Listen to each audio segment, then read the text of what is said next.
c'est qu'un des enjeux importants, c'est de bien développer les liens internationaux. Dans le sens que Shefferville vit en collégialité avec la nation Innu de Matine-Korchlagjon. Elle vit en communauté avec la communauté Naskapi de Kawashkanak. Alors, dans un territoire très restreint, on a environ 2000 personnes qui habitent en permanence.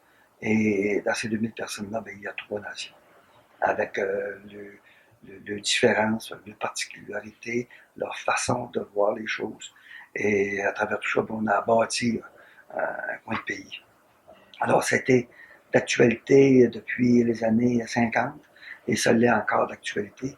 C'est sûr qu'il y a eu de l'évolution, mais encore en 2015, on a encore cet enjeu-là important de bien vivre ensemble, de bien se comprendre, de bien se connaître.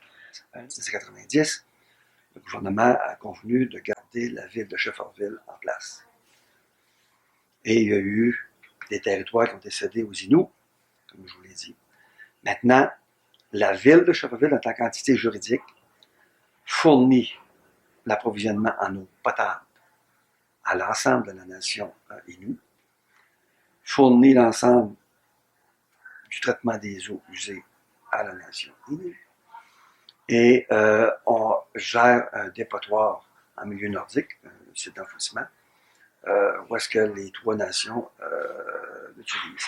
Alors, on a beaucoup de services qui relèvent de la ville de cette île, de Shefferville, excusez-moi, lapsus, Shefferville, et qui dessert la communauté Innu.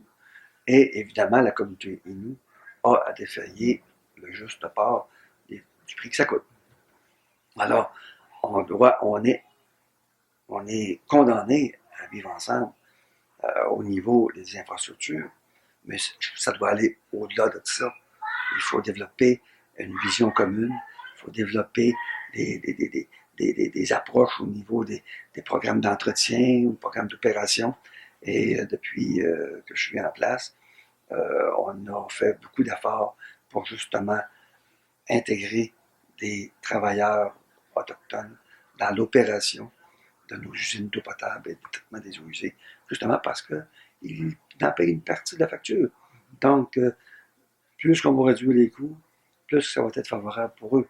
Alors, on a à créer beaucoup de liens, et la base fondamentale dans une relation avec les Inuits et également avec les Naskapi, c'est de développer un lien de confiance, un lien de respect.